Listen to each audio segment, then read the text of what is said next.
देखिए भाई, बात करते हैं नेक्स्ट मेथड के बारे में। क्या था अपन का फोर्थ मेथड? फोर्थ मेथड है परमानेंट स्प्लिट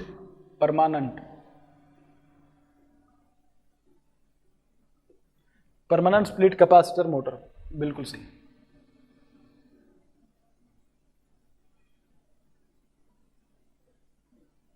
ये रहेगा आपके पास फोर्थ नंबर का मेथड। अब इस मेथड में क्या होगा, देखिए सिंपल है, जो इसके पहले था वैसे ही, बस थोड़ा सा डिफरेंस है उसमें कि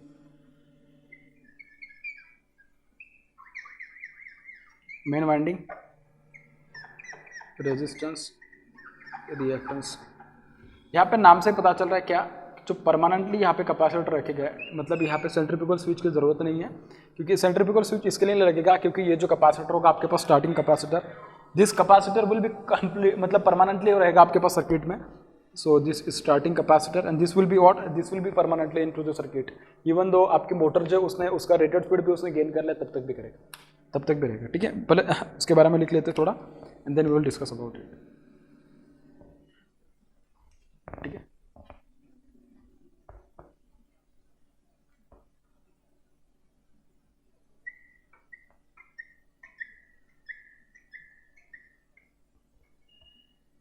ये रहेगा आपके पास रोटर।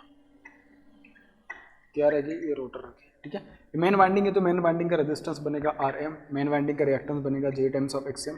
ये बनेगा आपके पास ऑक्सिलरी वाइंडिंग, उसका रेजिस्टेंस रहेगा Ra, उसका reactance J times of Xa, और ये रहेगा आपके पास कैपेसिटर। एक्चुअली स्टार्टिंग पर्पस के लिए अपन यूज करते थे उसको, ठीक है, तो इसके लिए अपन उसको CS नाम देते थे। हाँ, लेकिन ये स्टार्टिंग के लिए भी रनिंग के लिए भी सिर्फ इसको मैं C रहने देता हूँ, because it is performing both the purposes. The first purpose is for starting power factor improve होगा, स्टार्टिंग करंट कम होगी, स्टार्टिंग टॉर्क इंक्रीज होगा, ये सब चीज़ों के लिए अपन उसका फायदा उठाने वाले। एट द सेम टाइम उसके रनिंग परफॉर्मेंस और रनिंग कैरेक्टरिस्टिक्स को इंप्रूव करने के लिए अपन भी उसका क्या कर सकते हैं, यूज कर सकते हैं। ठीक है, ये आपके पास परमानेंट स्प्लिट कैपेसिटर मोटर। ठीक है, यहाँ पे अपन उसको क्या देंगे बेटा, सिंगल पे सप्लाई देने वाले हैं। सो दिस इज गिवन सिंगल पे सप्लाई। ठीक है, इसके टॉर्क स्पीड कैरेक्टरिस्टिक्स की अगर मैं बात करूं तो देखिए, ये रहेगा आपके पास टॉर्क और ये रहेगा आपके पास speed. So this is nothing but what, this is torque on Y axis, this is speed on X axis. ठीक है, इसका जो टॉर्क स्पीड कैरेक्टरिस्टिक्स आएगा इस टाइप से कुछ आने वाला है। ठीक है, जो नॉर्मली आता था वैसे अगर मैं बात करूं तो नॉर्मली तो यही से आता था, ऐसा कुछ आता था। ठीक है, नॉर्मली जो आता था बेटा यही से आता था, तो ऐसे कुछ आता था नॉर्मल, इसमें तो 0 से स्टार्ट होता था थोड़ा।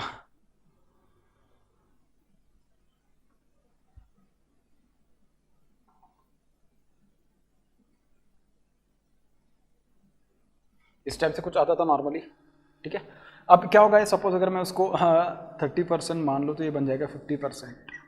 इसके पहले अपन जो देखे थे अलग अलग मेथड्स कि उनके टॉर्क जो प्रोड्यूस होते, उसमें अपन को ये देखने के लिए मिलता था कि भाई जो उसका जो एक्चुअल जो टोटल टॉर्क होता है, उस टॉर्क का मतलब जो डिफरेंट स्टार्टिंग मेथड थे, उन स्टार्टिंग मेथड का 400% अगर आप किसी मेथड से अगर उसको प्रोड्यूस करें तो उसमें किसी एक में मैंने बताया था आपको कि 50%, किसी एक में 100%, किसी एक में 200%, किसी एक में 400% आपने देखा था। कैपेसिटर रन जो मतलब कैपेसिटर स्टार्ट जो मोटर था उसमें 400 times of other starting methods, इतना स्टार्टिंग टॉर्क अपन क्या करते थे, इतना परसेंट स्टार्टिंग टॉर्क अपन उसमें इंप्रूव करते थे और उतना ज़्यादा आपको स्टार्टिंग टॉर्क मिलता था। लेकिन ये वाली जो मेथड है परमानेंट स्प्लिट कैपेसिटर मेथड, इसमें मिल रहा है अपन को अदर मेथड के कंपैरिजन में सिर्फ 50% ज़्यादा अपन को क्या मिल रहा है, स्टार्टिंग टॉर्क मिल रहा है। तो ये स्टार्टिंग टॉर्क के लिए तो ठीक है, स्टार्टिंग परफॉर्मेंस को इंप्रूव करने के लिए भी ठीक है, लेकिन रनिंग परफॉर्मेंस के लिए भी उसका अपन को फायदा होने वाला है। और अपन देखा जाए तो उसमें एक ही कैपेसिटर, एक ही वैल्यू ऑफ कैपेसिटर यूज कर रहे हैं। इसके पहले अपन उसमें सिर्फ दो, इसमें इसके पहले की जो सर्किट देखा जाए तो उसमें अपन दो कैपेसिटर यूज करते थे। जैसे कि capacitor start, capacitor run motor में अपने 2 कैपेसिटर देखे थे। एक जो था वो था आपके पास स्टार्टिंग पर्पज के लिए, दूसरा जो था रनिंग पर्पज के लिए। लेकिन उसमें सिर्फ एक ही कैपेसिटर है और एक ही कैपेसिटर की हेल्प से अपन क्या कर रहे हैं उसको, दोनों पर्पसेस के लिए अपन उसको यूज कर रहे हैं। बेटा बात समझ में आ गई? ठीक है, तो ये था आपके पास परमानेंट स्प्लिट कैपेसिटर मोटर के लिए। अब मैं बात करूंगा शेडेड पोल मोटर के लिए। ठीक है, किसके बारे में? शेडेड पोल मोटर के बारे में। So this is shaded pole single phase induction motor. ठीक है, इसमें अपन क्या करते हैं ना, जो स्टेटर का जो पोल होता है आपके पास, ठीक है, स्टेटर का जो स्ट्रक्चर है साइलेंट पोल मोटर की तरह बना देंगे अपन। क्या बोल रहा हूँ मैं, जो स्टेटर का जो स्ट्रक्चर होगा अपन उसको साइलेंट पोल मोटर की तरह बना देंगे, और जो रोटर होगा that will be squirrel cage rotor. मतलब कैसे, देखिए आपके पास ये वाला स्टेटर बन जाएगा इस टाइप से, ठीक है।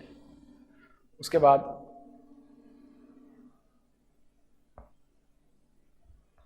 ठीक है, इसको जो इंटरनल स्ट्रक्चर है उसको मैं साइलेंट पोल की तरह दिखाऊंगा, उसको अपन बनाएंगे इस टाइप से।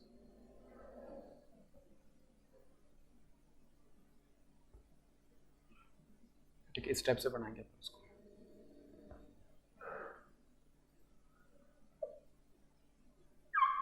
इस टाइप से, ठीक है।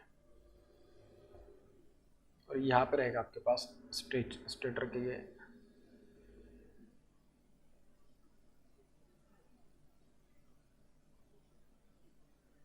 इस टाइप से एक पोल रहेगा, और नीचे भी सेम रहेगा।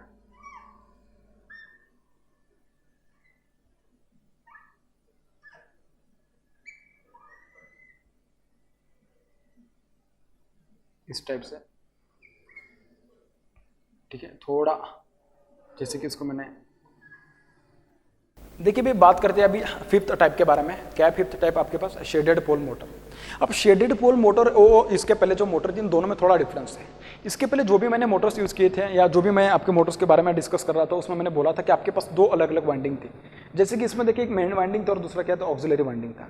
अगर आप शेडेड पोल मोटर जो उसका अगर स्ट्रक्चर देखोगे तो उसके स्ट्रक्चर में आपको डायरेक्टली स्टेटर दिखाई दे रहा है और दोनों के बीच में एक रोटर दिखाई दे रहा है, ठीक है। ऐसा है, इसमें ऐसा कोई स्ट्रक्चर देखने के लिए नहीं मिल रहा है। इसके लिए नहीं, क्योंकि जो आपके पास यहाँ पे जो स्टेटर होने वाला है, इस स्टेटर का जो स्ट्रक्चर होगा उसमें जो पोल्स का नेचर होगा that will be like salient pole, जो ये होते हैं आपके पास पोल्स, इस टाइप से यहाँ पे स्टेटर के पोल्स का स्ट्रक्चर होने वाला है। उसमें भी थोड़ा सा मैं चेंज करने वाला हूँ कि यहाँ पे देखिए जो आपके पास सैलिएंट पोल जो पोल होते हैं उनका जो नेचर होता है इस टाइप से होता है। सैलिएंट पोल जो पोल होते हैं वो इस टाइप से होते हैं पोल्स। ये सैलिएंट पोल जो होते हैं उनका नेचर है इस टाइप से, ठीक है। लेकिन यहाँ पे ऐसा नहीं है, ये थोड़ा सा चेंज है इसके कंपैरिजन में। यहाँ पे देखिए क्या करने वाले अपन, अगर मैं इसकी बात करूँ तो देखिए मैं इसमें थोड़ा सा चेंज करके आपको बता रहा हूँ। ये इस टाइप से आपके पास एक पोल्स आने वाले हैं, ठीक है। इसको थोड़ा सा देखिए यहाँ पे चेंज होने वाला है, और ये जो चेंज होगा इस टाइप से होगा, ठीक है। ये इस टाइप से कुछ आने वाला स्ट्रक्चर है, ठीक है। ये इस टाइप से एक पोल है, ठीक है। इस पोल की देखिए ये वाला जो पोर्शन है, इसमें मैं क्या करूंगा, एक कॉपर की रिंग लूंगा और उसको शॉर्ट सर्किट करके उस कॉपर रिंग को मैं क्या करने वाला हूँ, इन दोनों के बीच में ये वाला जो पोर्शन है पोल का, इसमें मैं क्या करने वाला हूँ, उसको प्लेस करने वाला हूँ कॉपर रिंग को, ठीक है। शॉर्ट सर्किटेड रहेगी लेकिन, ठीक है। अब इसका फायदा क्या होगा मैं उसके बारे में डेफिनेटली आपको बताऊंगा। जैसे मैंने देखिए उसको अपर मतलब जो एक ये वाला जो पोल है उसमें जैसा प्लेस किया, सिमिलरली मैंने जो नीचे वाला पोल है उसमें भी मैंने क्या किया, उसको प्लेस किया, ठीक है। और मैं क्या करूंगा, यहाँ पे सप्लाई दूंगा, यहाँ पे क्या करूंगा मैं उसको सप्लाई दूंगा, ठीक है। यहाँ पे सप्लाई दूंगा मैं, यहाँ पे बात समझ में आ रही है। तो यहाँ पे जो हो गया आपके पास distribute single per supply which will provided to the main winding, ठीक है। यहाँ पे किसको प्रोवाइड करेंगे, मेन वाइंडिंग को प्रोवाइड करेंगे।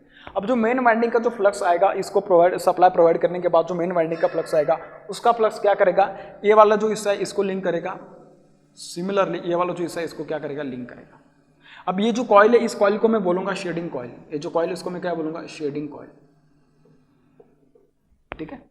और ये वाली जो कॉइल है या ये वाला जो पोर्शन है इसी पोल का, उसको मैं बोलूंगा अनशेडेड पोर्शन ऑफ द पोल। क्या बोलूंगा, अनशेडेड पोर्शन ऑफ द पोल, ठीक है। अब जो मेन वाइंडिंग का या मेन पोल का जो फ्लक्स आएगा, that flux will link with the shading part of the pole and it will link with what, unshaded part of the pole. अगर आपको याद आ रहा है तो देखिए आप जब इलेक्ट्रिकल मेजरमेंट जब पढ़ते हैं तो उसमें एक जो आप एनर्जी मीटर का जो कंस्ट्रक्शन पढ़ते हैं तो उसमें कुछ एरर्स होते हैं। उन एरर्स को नलिफाई करने के लिए आप शेडिंग रिंग जो होती है, कॉपर शेडिंग बैंड आप उसको बोलते हैं, उस बैंड को यूज करके अपन क्या करते थे, उसका जो फ्लक्स का जो अरेंजमेंट था, वोल्टेज और उसका फ्लक्स, मतलब शंट वोल्टेज और शंट फ्लक्स, इन मतलब शंट मैग्नेट का वोल्टेज और शंट मैग्नेट की फ्लक्स, इन दोनों के बीच में 90 डिग्री का एंगल स्टैब्लिश करने के लिए आप कॉपर शेडिंग बैंड वहां पे यूज करते थे। तो कॉपर शेडिंग बैंड जो होता है ना, मतलब ऑब्वियस है कि वो वाली जो कॉइल है, कॉइल मतलब हाईली इंडक्टिव कॉइल होती है, ठीक है।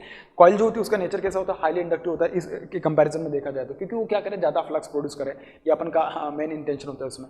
तो ये जो कॉपर शेडिंग रिंग है, इस रिंग का मतलब जो कॉपर शेडिंग बैंड है आपके पास या कॉपर शेडिंग रिंग है, इसके साथ जो फ्लक्स लिंक होगा और इसके साथ जो फ्लक्स लिंक होगा, दोनों में अगर देखा जाए तो इसके करस्पॉन्डिंग इसमें जो करंट आएगा और इसमें जो करंट आएगी, this current will not be that much lagging as this current.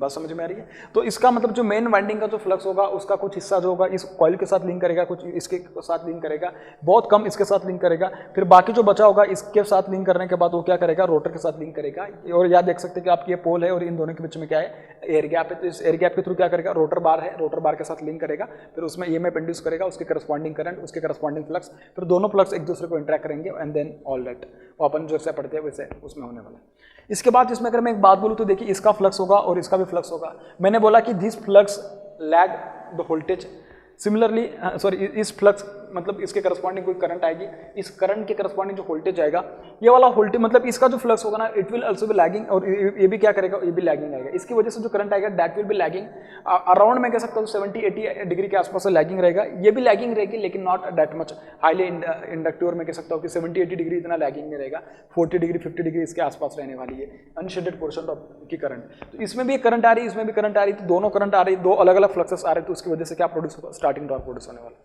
क्या प्रोड्यूस होगा, स्टार्टिंग टॉर्क प्रोड्यूस होगा। बात समझ में आ गई। अब इसके करस्पॉन्डिंग अगर मैं थोड़ा एनालिसिस करूं तो देखिए आपके पास जो स्टेटर वाइंडिंग है, या मैं कह सकता हूं कि जो मेन वाइंडिंग का जो फ्लक्स आएगा उसको मैं नाम दे रहा हूं φm। मेन वाइंडिंग का जो फ्लक्स आएगा उसको मैं क्या नाम दे रहा हूं, φm।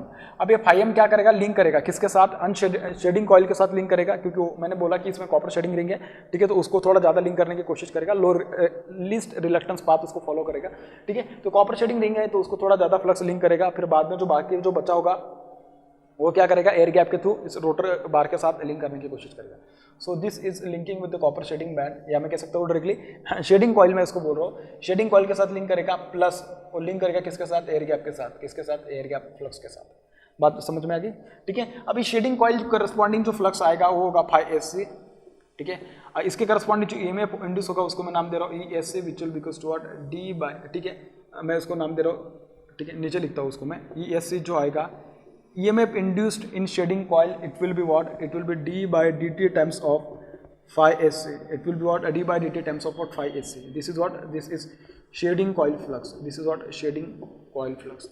अब आपको एक याद रहना चाहिए क्या कि आपने ये जो कॉइल है या उसके करस्पॉन्डिंग जो फ्लक्स आ रहा है इट इज व्हाट, और जो भी कुछ आपके पास कंस्ट्रक्शन है वो कैसे आपके पास टाइम और स्पेस दोनों में कैसा वेरिएबल है, और उसके करस्पॉन्डिंग जो फ्लक्स आ रहा है flux is also what, it is variable, और I can say what, it is varying with respect to time and space, ठीक है, इसके करस्पॉन्डिंग है। तो इसके करस्पॉन्डिंग जो ईएमएफ आएगा that will be what, short circuit EMF induced in the shading coil, इस कॉइल के करस्पॉन्डिंग जो करंट आएगा that will be what, ISC आएगा, क्या आएगा, ISC आएगा, ठीक है भाई, स्टेप से आने वाला। अगर सपोज मैं बात करूं तो देखिए आपके पास यहाँ पे जो रिजल्टेंट अगर आएगा, यहाँ पे सबसे पहले क्या आएगा आपके पास, φSc आएगा, क्या आएगा, φSc यहाँ पे आने वाला। इस φSc की करस्पॉन्डिंग अगर मैं बात करूँ, φSc की करस्पॉन्डिंग अगर मैं बात करूँ तो ये क्या इंडेक्स करेगा, ESC आएगा, क्या आएगा, ESC आएगा इन दोनों के बीच में, क्योंकि 90 डिग्री लीड करता है ना ये फ्लक्स उसके करस्पॉन्डिंग इंड्यूस्ड वोल्टेज को, ठीक है। इसके करस्पॉन्डिंग आएगा आपके पास ISC, इसके करस्पॉन्डिंग क्या आएगा आपके पास, ISC। आपको अगर याद आ रहा है तो देखिए मैं 1 मिनट पहले 2 मिनट पहले बात करी कि इसमें जो फ्लक्स लिंक करता है ये वाला फ्लक्स, और इसमें जो फ्लक्स लिंक करता है ये वाला फ्लक्स, इस फ्लक्स इसके साथ फ्लक्स जो लिंक किया उसके करस्पॉन्डिंग जो करंट आएगी वो वाली करंट, और इसके करस्पॉन्डिंग जो करंट आएगी, जो करंट प्रोड्यूस होगी वो वाली करंट, ये वाली जो करंट होगी ना वो ज़्यादा लैगिंग होगी as compare to this one. क्या बोला मैं, this one will be more lagging as compare to this one, ठीक है। लेकिन फ्लक्स है जो कि ये मेन फ्लक्स है जो इसके साथ लिंक कर रहा है, तो उस फ्लक्स के बारे में अगर मैं बात करूँ, जो ज़्यादा जो फ्लक्स होगा एयर गैप फ्लक्स जो कि रोटर के साथ लिंक होगा, उसी फ्लक्स को मैं यहाँ पे दिखा रहा हूँ, उसको मैं नाम बोलूंगा, क्या नाम बोलूंगा मैं, उसको नाम बोलूंगा मैं φAG, उसको मैं बोलूंगा एयर गैप फ्लक्स, उसको मैं क्या बोलूंगा बेटा, एयर गैप फ्लक्स बोलने वाला, ठीक है। अब देखिए शेडिंग कॉइल है, तो शेडिंग कॉइल के करस्पॉन्डिंग जो उसमें इंड्यूस्ड करंट आएगी, उस करंट के करस्पॉन्डिंग जो एमएमएफ आएगा, उसके करस्पॉन्डिंग जो फ्लक्स आएगा, उस फ्लक्स को मैं यहाँ पे दिखा रहा हूँ आए। तो फिर अगर मैं दोनों फ्लक्स को अगर ऐड करूँ तो देखिए दोनों फ्लक्स को ऐड करने के बाद मेरे पास जो फ्लक्स आएगा रिजल्टेंट फ्लक्स वो यहाँ पे आएगा φR, ठीक है। इस टाइप से आप उसका नेचर वगैरह दिखा सकते हो, ठीक है। तो ये रहा बेसिकली किसके करस्पॉन्डिंग, शेडेड पोल मोटर के करस्पॉन्डिंग, उसके कंस्ट्रक्शन के करस्पॉन्डिंग, उसमें टॉर्क वगैरह किस टाइप से प्रोड्यूस होता है उसके करस्पॉन्डिंग, ठीक है। इसका अगर सपोज मैं इसका जो स्टार्टिंग टॉर्क या मैं कह सकता हूँ उसका अगर टॉर्क स्पीड कैरेक्टरिस्टिक्स अगर मैं दिखाऊँ, इस टाइप से आने वाली इसके टॉर्क स्पीड कैरेक्टरिस्टिक्स, ठीक है। ये यहाँ पे 50% है, मतलब क्या ना इसमें जो स्टार्टिंग टॉर्क मिलता है इट इज लेस देन 50%, जो इसके पहले मतलब 50% मतलब क्या, जो अदर मेथड से उससे जो तुम टॉर्क प्रोड्यूस कर सकते हो उन मेथड के करस्पॉन्डिंग उसकी कंपैरिजन में बात की जा रही है। मतलब क्या, torque in percentage, torque in what percentage, और एक किसके परसेंटेज में देख रहे हो तुम, अदर जो मेथड से उस मेथड के स्टार्टिंग जो परफॉर्मेंस है उनके बेटर या उनके कंपैरिजन में उसका रिलेटिव अपन देख रहे हैं, तो ये 50% से भी क्या है, 50% से कम आएगा। इसके कंपैरिजन में अगर मैं बात करूँ परमानेंट कैपेसिटर स्टार्ट मोटर के बारे में, तो उसमें जो टॉर्क मिल रहा है अराउंड 50% तक अपन को मिल रहा था वो, ठीक है। मतलब इसमें स्टार्टिंग परफॉर्मेंस थोड़ा ज़्यादा अच्छे से मिलने वाला है रादर देन दिस वन या शेडेड पोल मोटर के करस्पॉन्डिंग, ठीक है। तो यही पे अपन उसको वाइंड अप करते हैं and then we will discuss the numerical based on it in the next lecture.